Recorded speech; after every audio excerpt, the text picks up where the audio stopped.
Hey everyone, it's Fun Around, and my name is Jordan. This video will be for Wednesday's slate of games. Unfortunately, I am filming this very early, so I do not have the lines. I want to watch the Cavaliers-Celtics game tonight, and if I try to make a video afterwards, digging through the lines and everything, I'll be going to bed at like 1 o'clock in the morning. All this research, it does take time. So I have 5 different matchups that I like. I'm not sure where the lines are going to come out at, but I will make that decision when they do come out.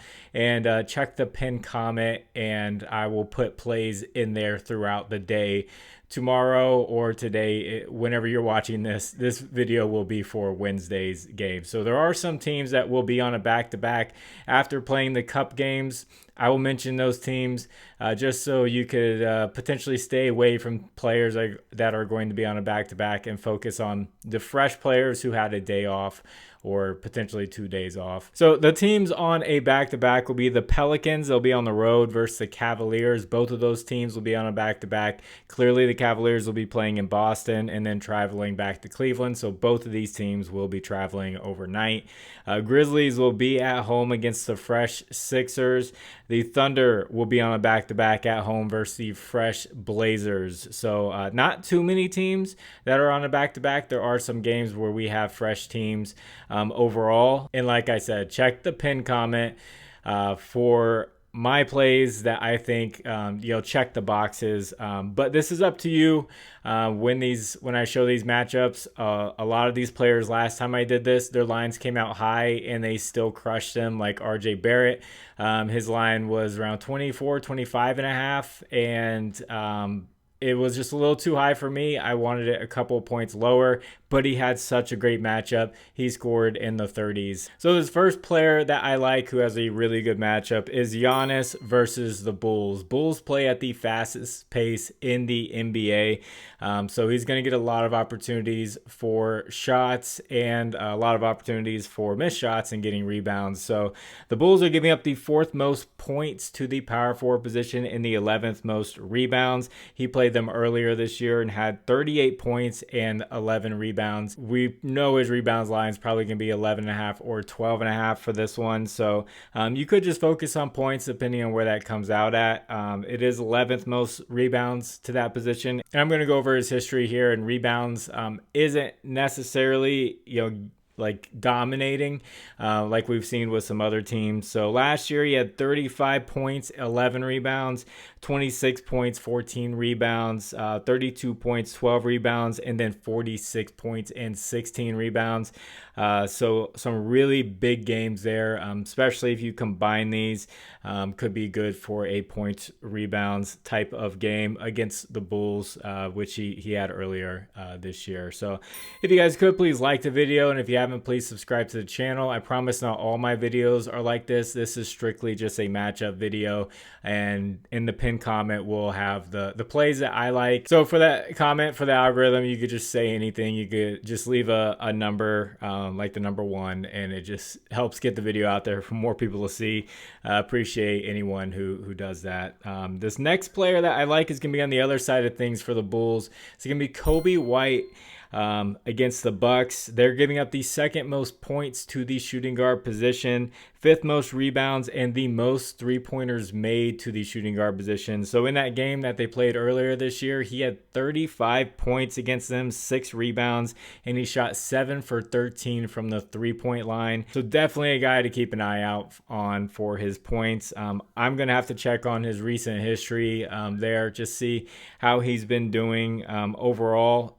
Compared to the line where it comes out at, and rebounds could be a sneaky one, and definitely 3-pointers made for Coby White up against the Bucks. This next guy, I was really surprised when I saw his points line historically. Steph Curry of the Warriors up against the Hawks. The Hawks give up the 5th most points to the point guard position, 4th most rebounds if you want to add those on, and 3rd most 3-pointers made against the point guard position. So his last 5 games against the Hawks, he had 60 points against them, 25 points, 31, 50 points, and 37 points. He goes off. I don't know if the presence of Trae Young just taking a bunch of threes like Steph Curry did throughout his career, makes him more competitive. I don't know what it is, but he just goes off against the Hawks. So I really like this matchup here for Steph Curry up against Atlanta. And before I get into these other two, I just want to give a shout out to Ev from Guy Boston. I sent him that hacking clip and he made like a short film out of it.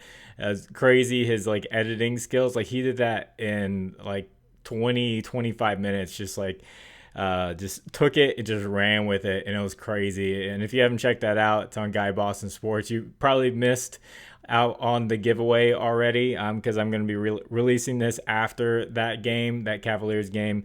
But it was pretty cool what he was able to do. So this fourth player that I like is from the Blazers. Is going to be the center Donovan Clingan versus the Thunder, who will be on a back-to-back. He is a 7-2 center going up against the Thunder, who do not have Chet Holmgren. Gilgeous-Alexander is their tallest player in their starting lineup, and they have been giving up a ton of rebounds. And this includes, even with Chet Holmgren there, the rebounds they are giving up the centers. The fifth most rebounds to the center position. He did play against them earlier this year. He played just 13 minutes, and he got 7 rebounds against them. And his last 2 games with DeAndre Ayton out, he had 12 rebounds and 8 rebounds.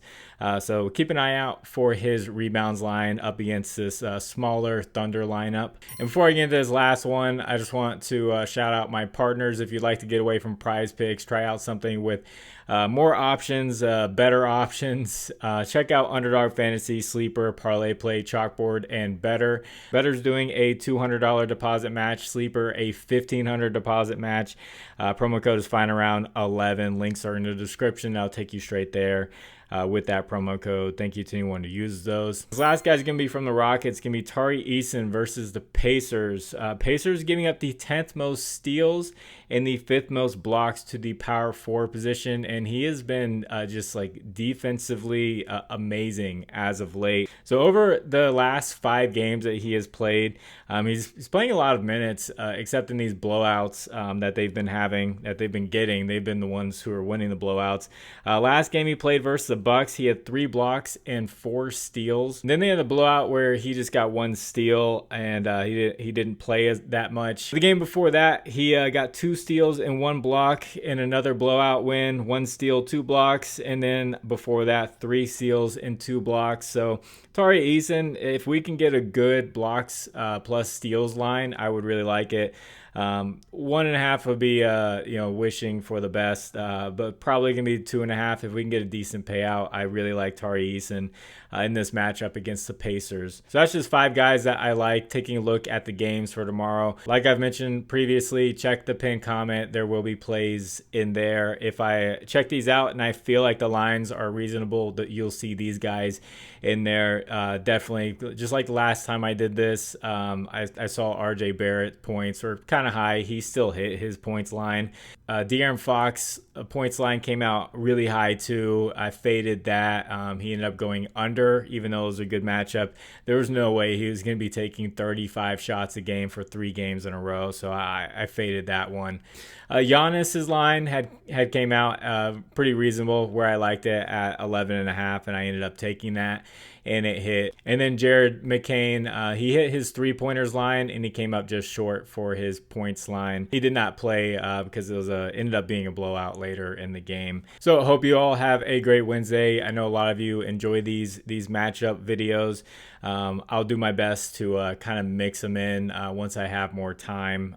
And like I mentioned, there's a baby on the way.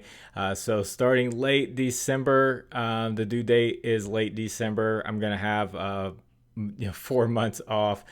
So there may be 2 separate videos. There may be a matchup video and a picks video because I won't have to work the job that day. So just things to be on the lookout in the future. So gonna get this edited and get it out to you. God bless you all. It's fun around. My name is Jordan. I will catch you on the next one. Bye.